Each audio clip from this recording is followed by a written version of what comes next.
नमस्कार। आकाशवाणी समाचार देहरादून के इस विशेष कार्यक्रम में आपका स्वागत है। आपके साथ मैं पंकज सनवाल खुलबे।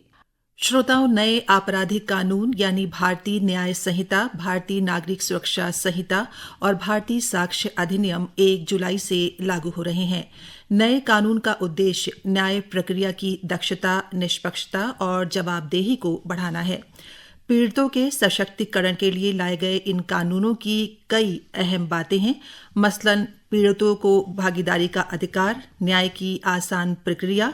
इन सब पर चर्चा करने के लिए आज हमारे साथ स्टूडियो में हैं अपर निदेशक विधि, अभियोजन निदेशालय उत्तराखंड से केशर सिंह चौहान। आपका बहुत बहुत स्वागत है हमारे स्टूडियो में। जी, थैंक यू। सबसे पहले मैं आपसे ये समझना चाहूंगी कि इन 3 नए आपराधिक कानूनों के आने से न्याय प्रक्रिया में क्या बदलाव आपको लगता है देखने को मिलेगा 1 जुलाई के बाद से, और इससे लोगों को कितनी सहूलियत मिलती नजर आएगी? जी, सर्वप्रथम तो मैं इसमें कहना चाहूँगा कि जो हमारे कानून थे पहले के, जैसे भारतीय दंड विधान IPC, जो कि 1860 का कानून बना हुआ है, और इसी प्रकार CRPC 1973 का है, और साक्ष्य अधिनियम एक्ट जो है 1872 का है। तो ये काफ़ी पुराने कानून थे। तो जो उस समय की ज़रूरतें थी उस हिसाब से ये दंड के इसमें प्रोविज़न रखे गए थे। और लेकिन आज के परिवेश में, आज के समाज को देखते हुए ये जो नए कानून 3 लाए गए हैं 2023 में, BNSS, BNS और BSA, जो कि 1 जुलाई 2023 से, जैसा कि आपने कहा है, लागू होने हैं। इस संबंध में मेरा ये कहना है कि इसमें कई सारे ऐसे नए कानूनों को जगह दी गई है जो पहले हमारे पुराने कानून में नहीं थे। जी। जैसे कि इसमें अब इलेक्ट्रॉनिक एविडेंस के द्वारा साक्ष्य को एकत्र करने जैसा कानून को भी जो है प्राथमिकता दी गई है, जो कि हमारे भारतीय साक्ष्य अधिनियम की नई संहिता की धारा 61 में इसका प्राविधान किया गया है। इसके अतिरिक्त इसमें और भी कई सारी चीज़ें हैं जिसमें महिलाओं और बालकों के प्रति जो है उनको सुरक्षा से संबंधित कानून का प्राविधान किया गया है, और आतंकवाद जैसी धाराएं का इसमें समावेश किया गया है, जो कि पहले संहिता में नहीं था।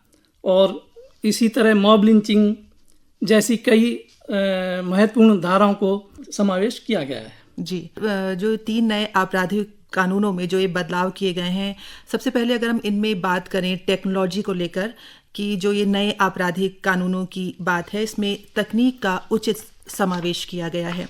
आम आदमी की बात अगर हम करें तो वो एक लेमैन है। हम सभी जानते हैं कि कोई भी प्रोसीडिंग या कार्रवाई होती है, करने से पहले FIR होती है। तो नए कानूनों की अगर हम बात करें तो FIR को लेकर क्या बदलाव किए गए हैं इसमें, ताकि एक क्लैरिटी हो इसकी प्रक्रिया को लेकर, किस तरह से इसको इम्प्लीमेंट किया जाएगा, आम आदमी इसमें कैसे FIR कर सकता है, जिससे आने वाले समय में लोगों को ज़्यादा से ज़्यादा सहायता मिलती हुई नज़र आए। जी हाँ, FIR के बारे में मैं कहना चाहूँगा कि हमारी पुरानी IPC की धारा 154 में FIR के संबंध में प्राविधान है, और जिसमें जब कोई संज्ञेय अपराध का गठित होना होता है तो उसी स्थिति में FIR जो दर्ज होती थी। और FIR जो दर्ज होती थी, जिस थाने के क्षेत्र अंतर्गत घटना घटित होती थी, आप वहीं पर FIR जो है स्वयं थाने में जाके दर्ज की जाती थी। जी। जबकि नया कानून लागू हुआ है, उसकी धारा 173 में प्रोविज़न दिया गया है कि FIR आप डिजिटल माध्यम से या ऑनलाइन माध्यम से भी आप जो है प्रेषित हो सकती है, और FIR एक 0 FIR भी पूरे इंडिया में कहीं पर भी दर्ज की जा सकती, किसी भी थाने में। जैसे घटना अगर किसी के साथ सफ़र में घटित होती है और उस आदमी की ये मजबूरी कि उसी जगह पे वो FIR जो दर्ज कराने में असफल है, या वो नहीं करा पाता है, किन्हीं कारणों से, कोई कारण हो सकता है, तो अगले स्टेशन में जाकर या अगले उसमें थाना क्षेत्रगत जाके वो अपनी FIR, अगर कॉग्निटिव ऑफेंस है तो दर्ज कराई जा सकती है। और इसके अतिरिक्त इसमें यह भी है कि एफआईआर जो जब प्राप्त होगी तो एसएचओ या जो भी पुलिस अधिकारी है वो एफआईआर लिखने से मना नहीं कर सकता है। अगर कॉग्निजेबल ऑफेंस है वो तुरंत एफआईआर को दर्ज करेगा और उसमें त्वरित जो आगे की कार्रवाई है वो की जाएगी। जैसे उदाहरण के तौर पर अगर कोई महिला रेप से पीड़ित है तो उसका 24 आवर्स के अंदर जो है उसका मेडिकल कराना मैंडेटरी है। तो ऐसे स्थिति में उस एसएचओ को या उस विवेचक को उस महिला का, चाहे उसकी अधिकारिता में घटना हुई हो या ना हुई हो, उसमें जो भी आवश्यक कार्रवाइयाँ हैं वो करते हुए फिर मामला उस संबंधित थाने को, स्थानीय थाने को प्रेषित कर दिया जाएगा। तीसरा इसमें यह है कि अगर कोई पुलिस अधिकारी किसी महिला के विरुद्ध हुए बलात्कार के अपराधों जैसे एसिड अटैक है, दुर्व्यापार है, एफआईआर दर्ज नहीं की जाती है तो उसका भी प्रोविज़न हमारी नई संहिता की धारा 199 में किया गया है, जिसमें विवेचक के विरुद्ध या एसएचओ के विरुद्ध जो रिपोर्ट दर्ज करने का जिसको ड्यूटी है उसको 6 मास तक का कठोर कारावास जो 2 साल तक की सज़ा हो सकती है, जुर्माने से भी दंडित किया जाएगा। तो ये जो है इसमें जो है नए प्राविधान जोड़े गए हैं जो हम सभी के लिए बहुत ज़रूरी है। इसके अतिरिक्त इसमें जो खास बात यह है कि इसमें पहले एफआईआर करने में देरी होती थी, जिसका जो डिफेंस लाभ लेता था कि एफआईआर आपकी इतने घंटे लेट हुई या इतने दिन लेट हुई। अब देरी का कारण भी नहीं रह जाता है, क्योंकि आप ऑनलाइन एफआईआर भी दर्ज करा सकते हैं। बशर्ते इसमें शर्त यह है कि अगर आप ऑनलाइन एफआईआर दर्ज कराते हैं तो उस वादी या पीड़ित को 3 दिन के अंदर थाने के अंदर पहुंचना है और उस एफआईआर पे अपनी रिपोर्ट पे साइन करना है, तब जाके वो दर्ज होगी। इसमें ये मुख्य चीज़ें हैं। इसमें नई चीज़ें और ये है जो पहले नहीं थी कि इसमें एक प्राविधान ये भी किया गया कि यदि सूचना इस प्रकार की है कि घटना जो है 3 वर्ष या उससे अधिक और 7 वर्ष से अधिक नहीं है, इस दंड से संबंधित है जी, तब एसएचओ जो है मामला जो है अन्वेषण उस जांच के लिए उसको जो है जांच के लिए डाला जा सकता है, लेकिन वो जांच डिप्टी एसपी की पूर्व अनुमति के बिना नहीं की जाएगी और ऐसी जांच 14 दिन के अंदर कंप्लीट कर ली जाएगी। उसके बाद मामला पंजीकृत किया जाएगा जी।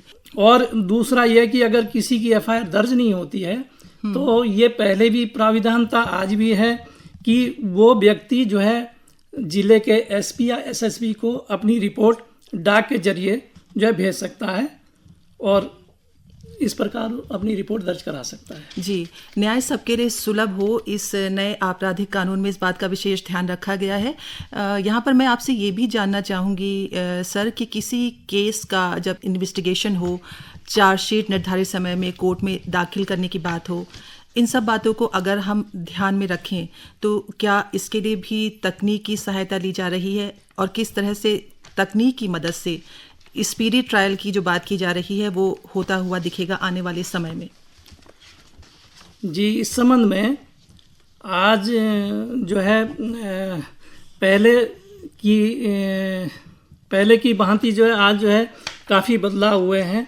पहले जो है मैनुअल में चार्जशीट जो है प्राप्त जो है विवेचक जो है कोर्ट में दाखिल की जाती थी, लेकिन अब ई प्रोजिक्यूशन के जरिए कोर्ट में ऑनलाइन जो है एफआईआर को दाखिल किया जा रहा है, जिसमें जो है काफ़ी गति आई है ट्रायल में। और वीडियो कॉन्फ्रेंसिंग माध्यम से जो है मुलजिमों को पहले जो है फिजिकली तौर पर कोर्ट में उपस्थित होना होता था, आज वीडियो कॉन्फ्रेंसिंग माध्यम से भी उनकी उपस्थिति दर्ज हो सकती है। इसी की परिवेश में इसमें प्राविधान भी दिया गया है कि गवाह की अगर कोई साक्षी है उसकी गवाही भी डिजिटल के माध्यम से, इलेक्ट्रॉनिक माध्यम से कोर्ट की जा सकती है। तो ऐसे कई सारे महत्वपूर्ण बदलाव हुए हैं जो स्पीडी ट्रायल के भी कुछ कोर्ट जो है गठित हैं, जो स्पीडी ट्रायल जिसमें हो रहे हैं कोर्ट के अंदर, तो काफ़ी गति आई है केसों के निपटारे में। साथ ही साथ अगर बात करें जांच प्रक्रियाओं की, तो इनके परीक्षण, पूछताछ और कार्रवाई में इलेक्ट्रॉनिक जो संचार उपकरणों की क्या भूमिका होगी? जी, आज के माहौल में और आज के युग में, जब आज एक इलेक्ट्रॉनिक युग है तो आज जो है उसकी इलेक्ट्रॉनिक उसकी जो है वही भूमिका है जो एक मुख्य जो अभिलेख होता है, मेन डॉक्यूमेंट होता है, वही उसका भी जो है उसकी भी जो है वैल्यू है, उसका भी महत्व है। जैसे कि आप एविडेंस एक्ट की धारा 61 में इलेक्ट्रॉनिक और डिजिटल उसको जो है परिभाषित किया गया है। तो उसमें जो है कोई भी जो है अगर कोई रिकॉर्डिंग है, वो चाहे वीडियो ऑडियो जिस माध्यम से भी की जाती है, उसको जो है कोर्ट में पेश करके, या आज की डेट में जैसे कहीं भी कोई इंसिडेंट होता है तो कोई भी आदमी गवाही के लिए तैयार नहीं होता है, चाहे किसी के अड़ोस पड़ोस में भी हो, किसी के घर में भी हो, तब भी जो है गवाह जो है नहीं मिल पाते हैं। तो इलेक्ट्रॉनिक एक बहुत अच्छा माध्यम है जिसके जरिए जो है एविडेंस जो है उसकी भी उतनी वो है जितना एक प्रत्यक्ष साक्ष्य जो है कोई व्यक्ति द्वारा अगर दिया जाएगा तो आदमी तो कहीं झूठ भी गवाही दे सकता है, लेकिन इलेक्ट्रॉनिक दस्तावेज एक ऐसा दस्तावेज है, अगर वो फॉरेंसिक लेबोरेटरी के माध्यम से उसको जो है परीक्षण करके सही पाया जाता है तो वो एक बहुत ठोस एविडेंस है जी। तो ये जो है उसके लिए अच्छा एक साक्षी है।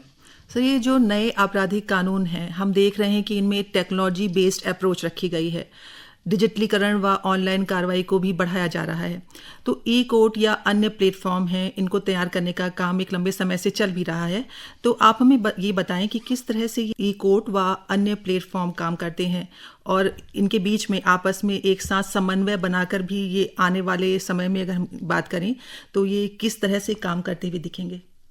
हाँ, ई कोर्ट ये है कि अब जैसे ई कोर्ट का ये भी है कि जैसे हमारी जो है जो चार्जशीट है वो भी ई कोर्ट के माध्यम से कोर्ट में दाखिल होगी, और आज तक जो है बयान भी जो है हाथ से लिखे जाते थे तो अब टाइप करके जो है दर्ज हो रहे हैं जी। और ताकि उसमें भी वो आई है, और हर जो है कोर्ट के जजमेंट भी जो है ई कोर्ट के माध्यम से आप जो है देख सकते हैं। कोर्ट की कार्रवाई की फाइल पहले ये होता था कि कौन सी डेट आगे की लगी है, तो ई कोर्ट के माध्यम से जो है उसको जो है आप ऑनलाइन कंप्यूटर या मोबाइल से भी उसको देख सकते हैं जी। उनके ऐप से।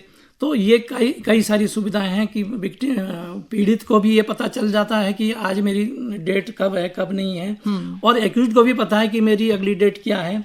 तो ऐसे कई सारे सुधारात्मक कार्य हैं जो है लगातार जारी हैं, और इसके वगैरह कोर्ट भी अग्रसर है, और उस कोर्ट से जुड़े हुए जो भी अन्य विभाग है वो भी जो है इसके ओर अग्रसर है जी ई कोर्ट। चौहान सर, यहाँ पर एक बात और है, किसी व्यक्ति को न्यायालय में उपस्थित होने के लिए जो पूर्व में सम्मन भेजे जाते थे, उसमें भी सम्मन मिलने या ना मिलने के कारण कई बार असुविधा होती थी कि पता नहीं सम्मन मिला या नहीं। इसके लिए भी कुछ प्रावधान आए हैं नए आपराधिक कानून में?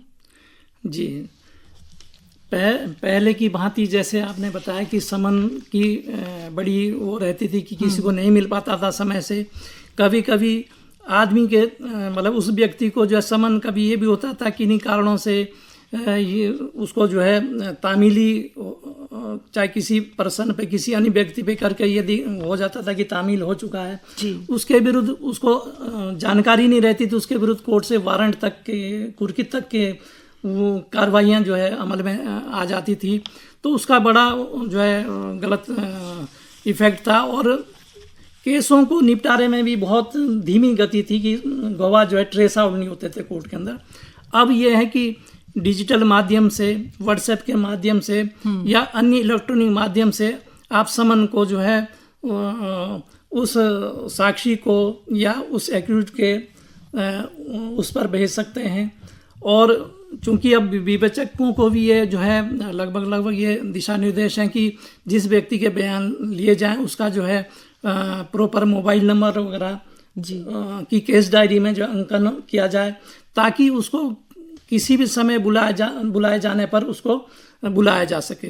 तो ये एक मतलब अब एक त्वरित गति के लिए समन को जो है इस तरह से समन वारंट को जो है तामील के लिए एक अच्छा प्रयास हुआ है, जिसमें अब बहुत जल्दी गवाह भी है कोर्टों के अंदर उपस्थित हो रहे हैं और मुलजिम भी जो है उपस्थित हो रहे हैं जी। कि ये अपराध के मामले में भी बहुत वो है कि आज की डेट में जो है वही जैसा मैंने अब बताया कि जो है गवाह कोई गवाही देने को तैयार नहीं होता, तो एक मोबाइल या डिजिटल ये इलेक्ट्रॉनिक एक ऐसा चीज़ है कि आप कहीं भी हैं तो कम से कम उसकी लोकेशन वगैरह ट्रेस आउट की जा सकती है अगर आदमी उपस्थित नहीं हो रहा है।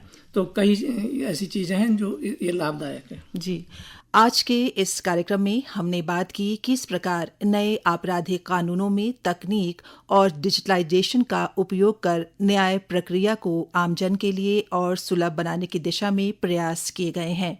इसी के साथ आज का ये कार्यक्रम समाप्त करने की आपसे अनुमति लेती हूँ। नमस्कार।